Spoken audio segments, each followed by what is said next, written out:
going to talk today about how to scale your Shopify app to over $100,000 MRR in Shopify into 2024.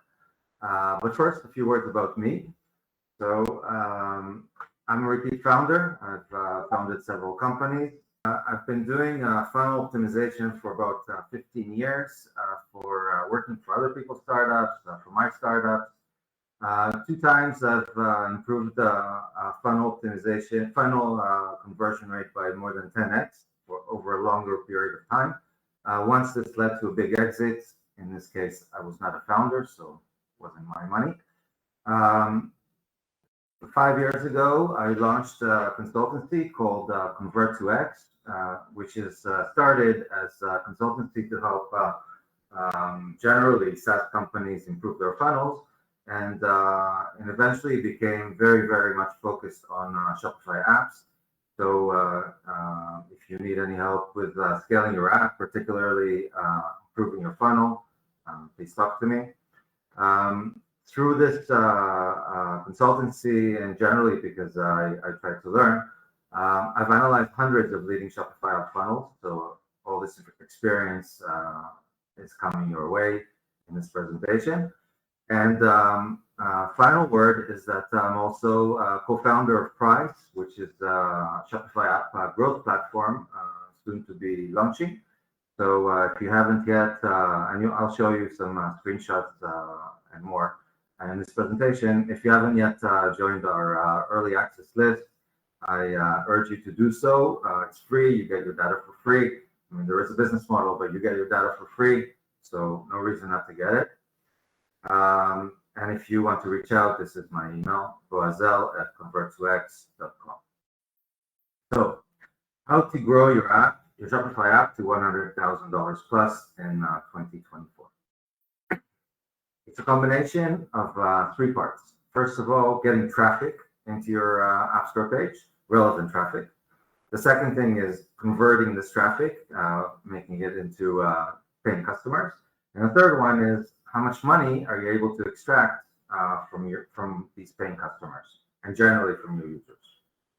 So why should you pay attention? Because with Price, the Shopify app growth platform, we have 14 beta apps that are connected. And from these 14 beta apps, all the stats that I'm going to give you now. So they range from 100 visitors a month to over 100,000 visitors a month. Funnel conversion rates, only for these 14, range from 0.1% to 6.9%. And the value per visitor ranges from less than $1 to over $30 just per visitor. So this is how much you can afford to pay per click in performance marketing. The lifetime values range from tens of dollars to thousands of dollars. And these are the main drivers for big success in Shopify. If you can nail your acquisition, conversion, and monetization, you can grow to 6 figures in Shopify. So the structure of this webinar, intro, which we're finishing now, and then we'll talk about user acquisition, then we'll talk about pricing, then we'll talk about conversion optimization, then I'll take you through a full funnel analysis of a very good funnel that I like, and then we'll have some time for Q&A. So if you have any questions, you can send them to me now, and then when we get to this time in the presentation, I'll pull from there. So thank you, and we'll continue from here. So user acquisition. So the main traffic sources we'll cover today are SEO, paid search, and marketing and partnerships, which covers a few. So we'll get there. When we look at SEO, what we ask ourselves is, which organic keywords should I focus on for my app? So what do you want to know? You want to know, what do you want to aim for? You want to aim for high volume. So if you're going to be strong in a certain keyword, you want to have a lot of traffic coming from it. And you want to have high value. So you want to have many paying customers with high lifetime values coming from this keyword. And you want to make sure it's not too competitive. So you might want to check SASE, which is the place you can see how well you do for each keyword in terms of the placement in organic results in Shopify. So That's about SEO. And about paid search, how do you know which paid search keywords to focus on? What you want is high volume and positive ROI, because you want to make sure that you're not bidding more than you're getting from each keyword. So how do you know all this stuff? And this is where price comes in. Price helps you find your top keywords, tells you how much value you get from each keyword, and much, much more. So I'll show you very quickly. Yeah, so this is price. I've brought up an app which is with permission, which is data from way back, ending in the end of 2022. So what you can see here, there are several pages, but I'll just focus on the keywords page because this is what we're talking about. You can see a breakdown of their keywords during this period through their funnel. So you can see which keywords made it to install, to subscribe, to paying customer. Here you can see keyword trends, and you can see the trends by step in the funnel. So if you want to see which keywords made it to install, you can do that. Which keywords made it to paying customer, you can do that. You can also see conversion rates by step. So you can see which keyword makes it to install, which keyword makes it to paying customer, and what is the conversion rate. So you can find keywords that could be interesting to focus on, and you can see the trends. You can see the user value by keyword. So you know how much to bid for performance marketing. So you can see translate for them at this period was $11 value. So it should bid less than $11 for this keyword. And here you have a data table where you can see all the keywords and by source. Yeah. So if they didn't have at the time other performance marketing, maybe a little bit, but no, it's just one.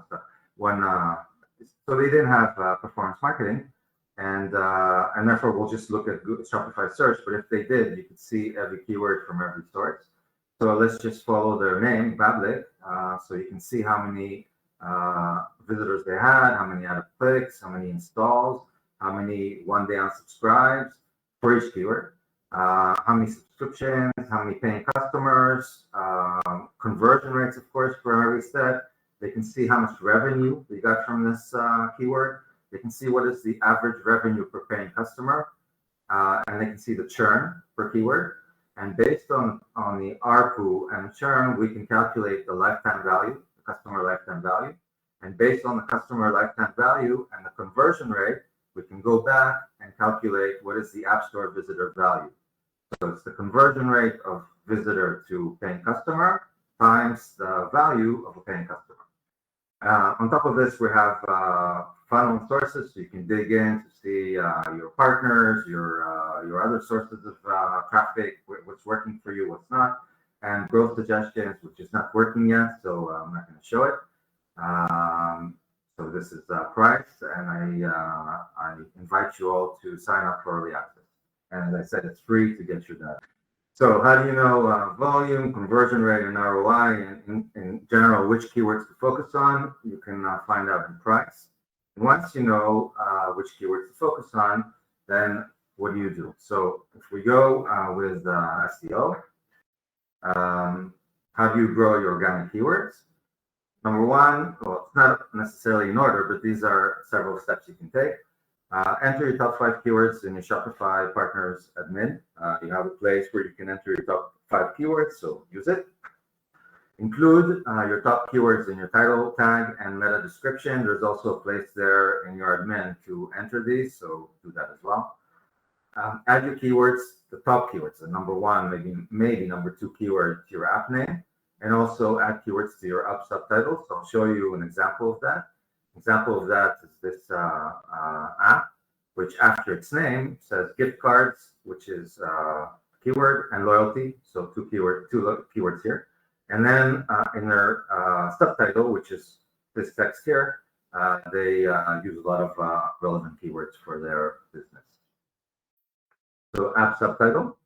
And then you can also enter your top keywords in your app URL. So here's an example. Avada email marketing. So engines read this, so it's good for you. And then the next one is app description. So this is app description. It's kind of where you put the value proposition in your App Store page. So here's an example. Send email marketing keyword and newsletter campaigns keyword. Use pop-ups keyword and capture emails keyword, which can boost sales. So here's how to use your keywords in your value proposition. So that's app description. And then the next one is bullets and general text in your App Store page. So here's an example. This app has a lot of keywords. So notice the use of keywords, countdown timer, stop countdown, free shipping, and then again the bullets, stop countdown timer, stop countdown, and their keywords. So that's SEO. The next one is paid search. So some tips for paid search. Paid search on its own is more than one webinar. It's a series of webinars. And of course, we're not going to do all that. So very quick tips. Okay. So first of all, do keyword research. Use SASE, use Google Keyword Planner, use Price. Do your research and find the right keywords to make sure that you're focusing on the right place. Use a landing page. For certain keywords, you won't be allowed to run ads in Google Ads unless you have a landing page, because Google Ads allows only one advertiser from each domain to participate in each search. And the Shopify domain, Shopify domain, is used by all your competitors and Shopify itself.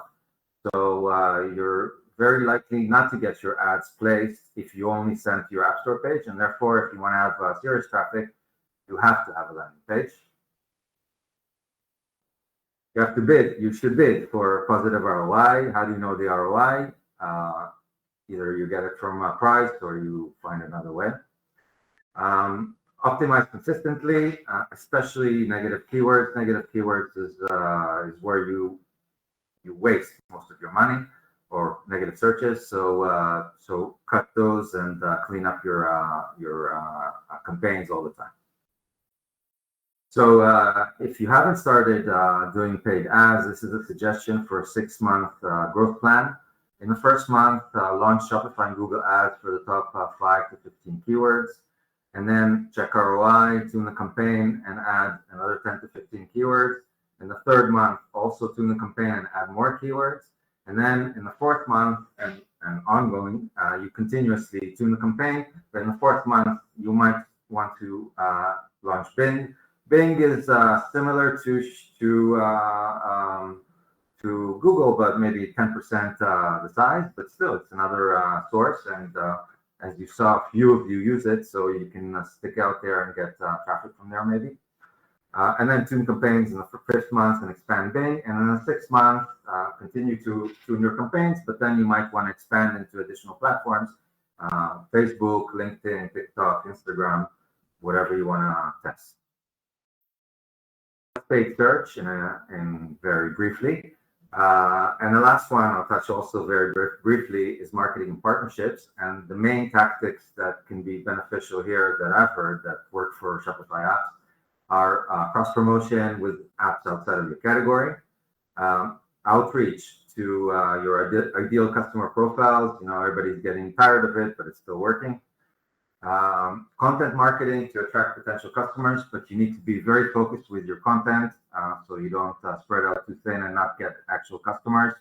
You need to write relevant content to your relevant customers that they would read and as calls to action and would bring merchants into your funnel. Also affiliate marketing to expand your reach. And finally, influencers relevant to your potential customers, and I stress that relevant to your potential customers. So if you have kind of a niche in Shopify, it's very good. You can reach your niche. If you're generalist, then it's not so easy to find the right influencers. Okay, next one is pricing. Bessemer venture partners say pricing is the most common untapped growth lever, and I agree. With pricing, if you nail your pricing, you can get additional revenues with zero additional costs just by changing your pricing around. And you start with, you're out there right now with a certain pricing, but nobody knows if this is the optimal pricing for you. So there's always, it's scary a little bit, but there's always potential for improvement in pricing. So let's talk about the common pricing schemes in Shopify and a few words about how to optimize each one. So there's free. Free can be a good penetration strategy, or it can be interesting if there's somehow a business model. And here's an example. I still don't understand the business model because they've been free for a very long time. But they've built a whole bunch of reviews, and people are appreciative of a free app that works. So 5 stars, and I guess it works well. So now they're one of the category leaders, and I suppose they either already have a model or they're gonna start being not free at some point in the future. So that was that example. Single tier. Some apps choose to be a single tier pricing. The benefit is that it's very simple, so you can also have a very simple funnel with not much for the merchant to think about, and that's always good. But the flip side is that one price does not fit all. So for some, you'll be too expensive and they're not going to convert. For others, you're really cheap and you're leaving a lot of money on the table. So these are the minuses. But if you're catering to similar sized merchants, then the benefits may outweigh the negatives, and it may work for you. Multi-tier. So multi-tier is the most common one for Shopify apps. The good thing about it, well, some of the good things about it is that it allows for segmentation by personas, by use cases, by size, by Shopify type of Shopify subscription, whatever you want. And so how do you optimize multi-tier pricing? Use all pricing options wisely. Let me show you an example. So in this case, you have an app that is $80 for up to 1,000 total store orders. They have additional pricing for bigger apps, but they don't want to scare anyone away from the App Store page, so they hide this pricing. So if you're a big merchant and you know this 1,000 is not going to be enough, you're going to click through. If you're not big, you see $40, $80, this is reasonable pricing. It doesn't spook you as a merchant. Increase prices. So maybe in some tiers or in general, your prices are too low. You can increase prices and get away with it. Very little drop in conversion rates and much more revenue. So that's great business. Maybe if you decrease pricing, maybe in a certain tier, maybe your first tier after free, if you have a free plan, is too expensive. So if you decreased it, then you'll sell more. Or maybe for the same scenario, maybe you want to add a plan with less volumes, but cheaper than the current cheapest plan that you have. You might want to change feature distribution. So maybe some features are only available in your third most expensive plan, and maybe you want to move it to your second, and vice versa. Simplify. I've seen some apps that have 3 metrics for calculating which tier the merchant should be on. Complicated, so simplifying always helps.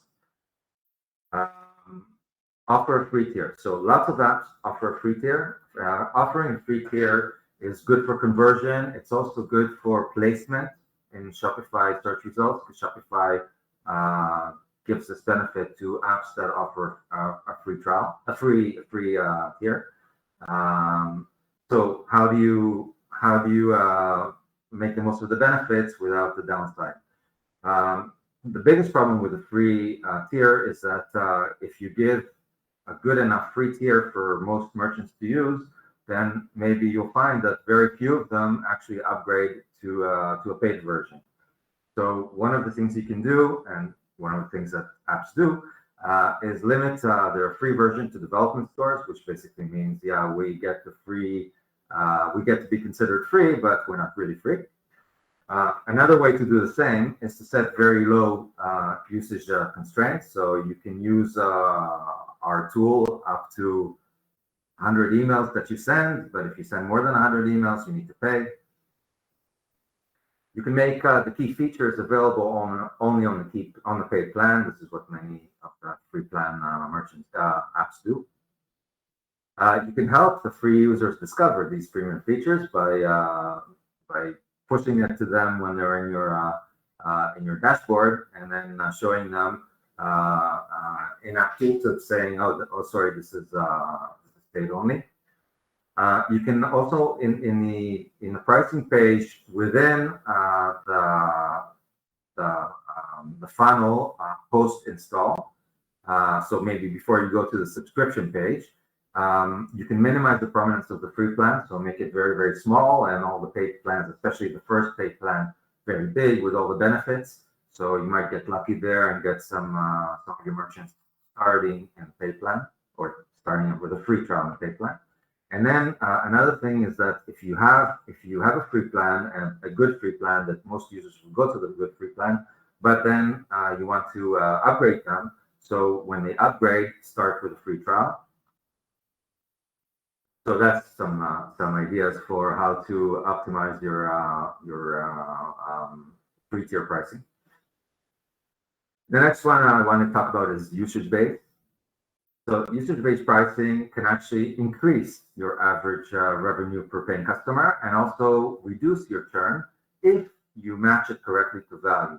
Because if you match it to value, merchants will pay for a lot of value, but it needs to be matched to value. So what is value? Value for a merchant is something, could be sometimes other things like saving money or maybe other things, but the main things that merchants are concerned with are revenues, conversions, or profits. So you need to say how your app helps them. If you want to go into this direction of usage-based, you need to be able to connect how your app gets them more revenues, conversions, or profits. But if you can't do it directly, you can also usually get by saying assisted conversions, assisted revenues, if you're one part of what makes the revenues happen. But there are very few pure usage-based apps in Shopify because they do have some drawbacks. And what we do see in Shopify is that most apps that go into this direction of usage-based do it through hybrid pricing. So what is hybrid pricing? Hybrid pricing is a mix of tiers-based and usage-based. It's better than pure tiers because the fee is driven by value rather than just jumping from tier to tier. So the more value, the more you pay. But also it's better than pure usage-based because it guarantees for you as an app some kind of revenues. Let me show you an example, a really good example of pricing. So in this pricing, what you see is, first of all, the free is only for development stores. Second thing, you can see that they charge a fee plus percentage.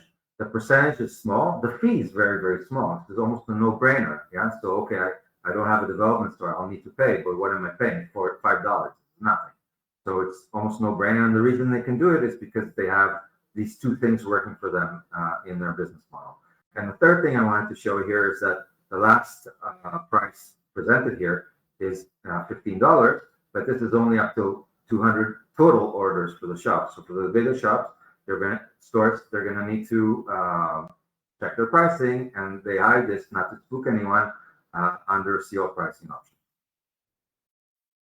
So that was pricing, and the next one, the last one, before we dive into our example funnel, is conversion. So I'd say that funnel conversion optimization is your best growth hack, and I've been saying this for a very, very long time. And the reason is that if you increase your conversion rates by 50%, it's exactly the same as increasing every single traffic source you have by 50% without paying more for traffic. Okay? Because you're getting from your existing traffic, you're getting 50% more ultimately paying customers. So if you go to one place where you can make such an impact, it's much better than spreading out on all the sources of revenues, unless, I mean, you could do the same, you could do it in parallel, but unless you've already optimized your funnel. And in most cases, this is not the case. Most cases, there's a lot to improve in the funnel, and this is the major place where apps can produce growth. Of these 14 apps that are connected to price, the conversion rate ranges from 0.1% to 6.9%. So you can imagine the differences in what this means in terms of customers and revenues are huge, and they are huge. And most apps can significantly, like doubling or tripling, improve their conversion rate. And better funnels, the last thing, better funnels also allow you to be more aggressive on user acquisition because you can convert them better and you monetize them better. So you can actually grow your top of funnel, and then you can grow your business again in this way. So which part of the funnel focus on? This you can also get from price once you connect, or if you have other means, then other means, but from price you can get it really easily, very cleanly. What you see in front of you is a feature we're developing, I mentioned before, which is suggestions. And for this feature, what we show you is where you stand in each step of your funnel. Yeah, so let's just go over this quickly. Where you step overall in terms of App Store visit to paying customer. So in this specific app is 0.67, but the mean for the apps connected to price at this time, so it will change probably. It's only a few apps, so don't get scared by these numbers, but these are the numbers that are the average and the top quartile of the apps connected. And then you can see for each of the steps, so in this case, from App Store visit to add a click, this app converts at 12 point something percent, and this is well below the mean. So this app can really improve by focusing on this step. In this step, they're also far from the mean. In this step, they're a little bit below the mean. And in this step, from subscribe to paying customers, they're well above the mean. So the biggest impact would probably be to focus on this, and this step of their funnel. And once you get to price, you'll be able to see where you stand with your app. The orange lines are your app. So continuing. So talking about the funnel now. Let's start with the app card. So the app card is what appears in, I showed you before an example. It appears in Shopify organic and in PID Search in Shopify. So Shopify before the users, the merchants, before they enter your App Store page, they see your app card, and also in Shopify ads. And so you want to optimize the name for SEO, and you want to optimize the subtitle for SEO and for click-through rate. So an example, Smile, loyalty, and rewards. So loyalty and rewards, pure SEO. And in terms of their subtitle, loyalty points, rewards, referrals, all this is SEO. To retain your customers, this is value proposition. So have a mix of both, especially in subtitle, where you have more space. The next one I want to talk about, again, the start of the funnel. This is for paid ads coming from outside of Shopify, so Google ads and other types of ads from other platforms outside Shopify. So you will need, as I mentioned before, a landing page. And landing page is an industry, so I won't talk about really in depth, but just a few tips for how to optimize the landing page for you as a Shopify app. So above the fold is the first thing that the user sees before they scroll down.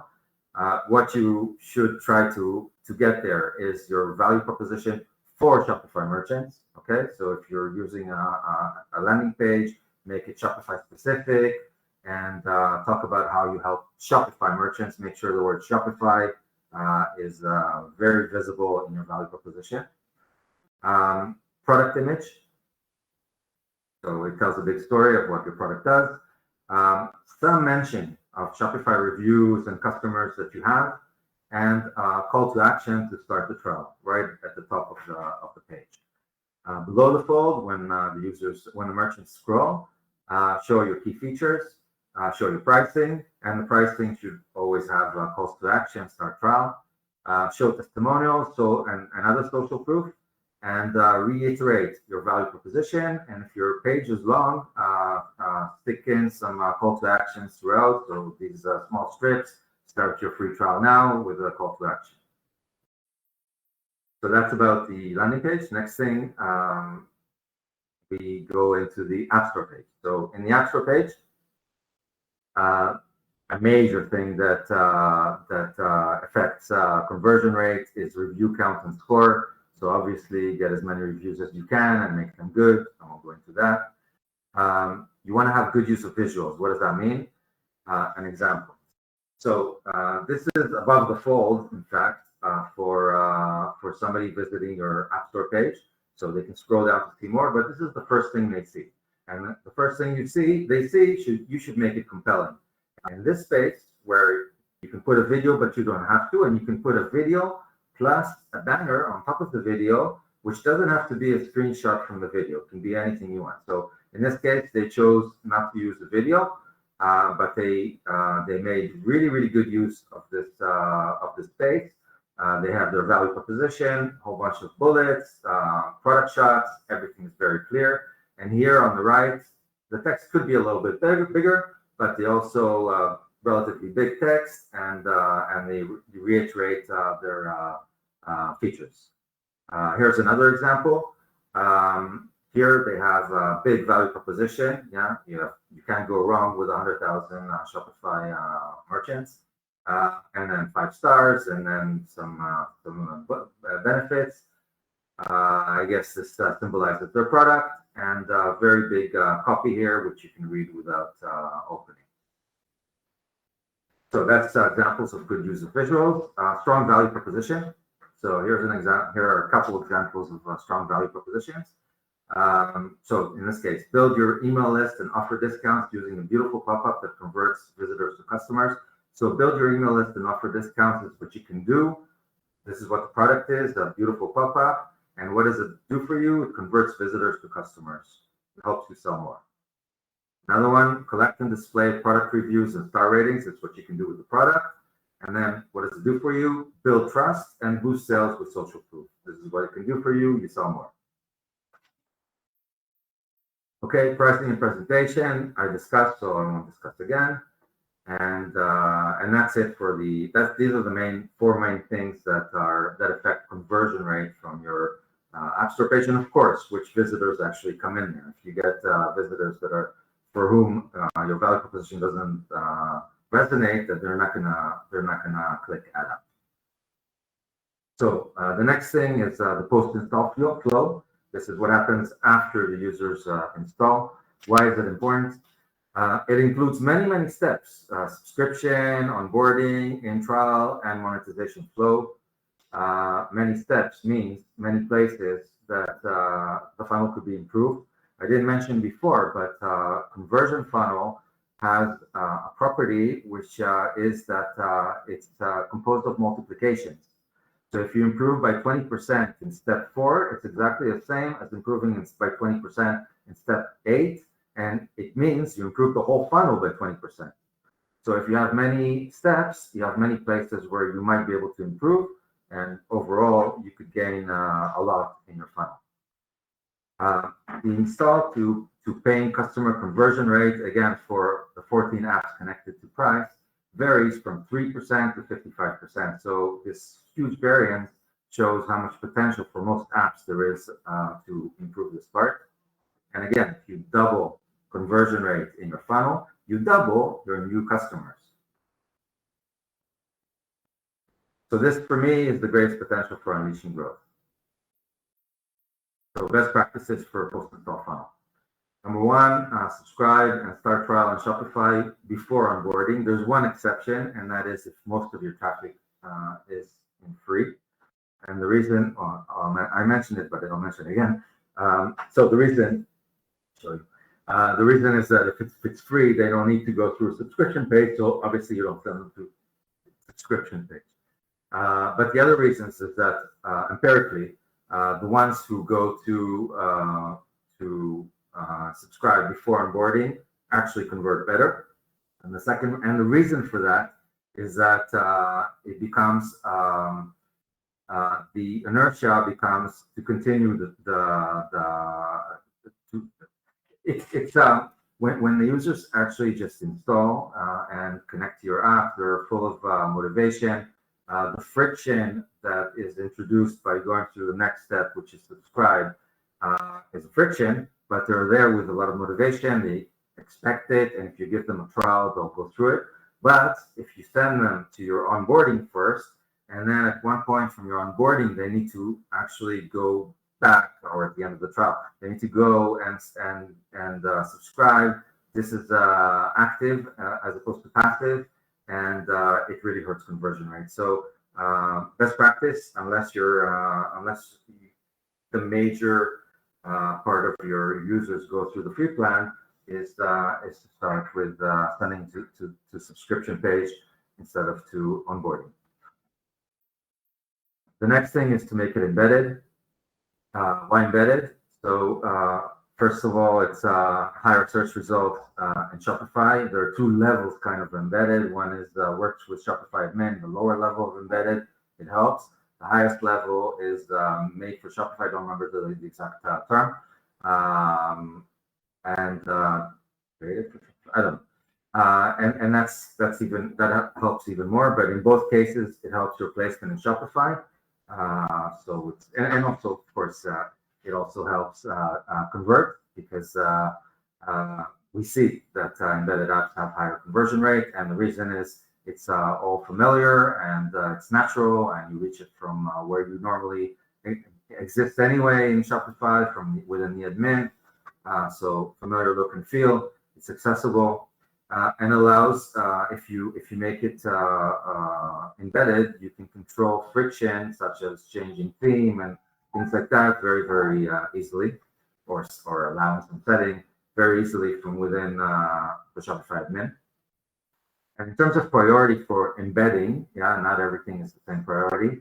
Number one is the flow of install to subscribe. So if you choose to go from install straight to subscribe, you have to have another parent page in between. And this page is where the users choose their plan, some kind of a pricing page. And in this page, this is the top priority to make it embedded.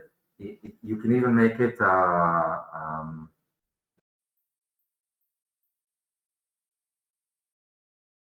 forgot the word.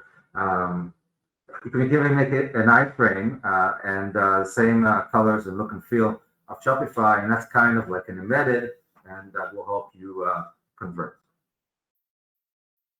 The next one is dashboard. Dashboard is where I suggest you send your users at the end of the onboarding, so you should make that embedded as well. And the last one is onboard.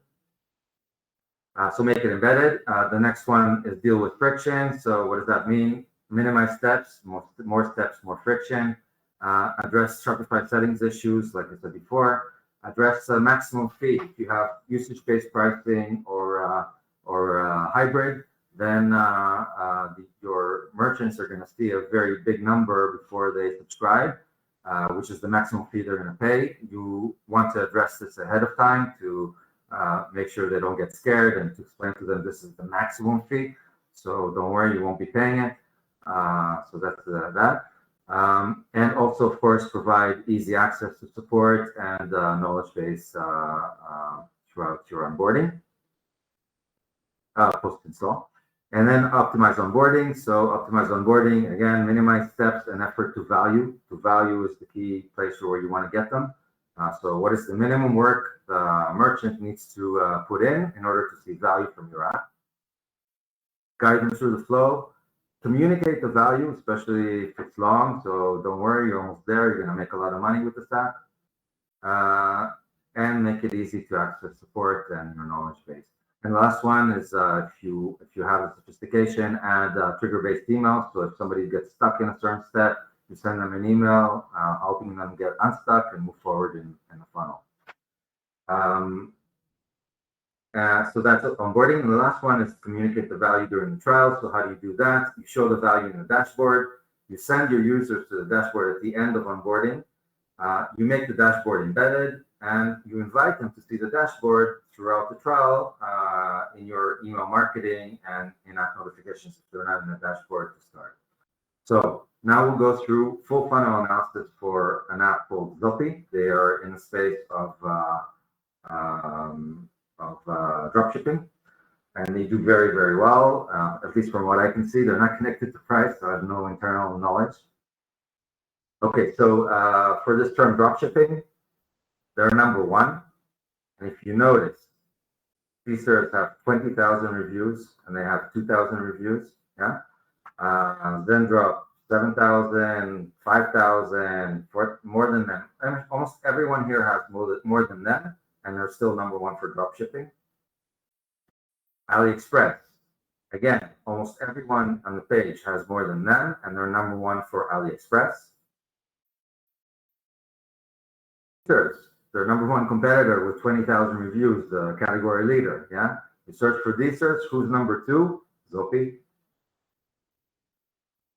So what's their magic? This is their magic. One is, well, there's more magic coming, but for now, one is they have AliExpress and drop shipping in their name. They're two major keywords. They also mention AliExpress here again.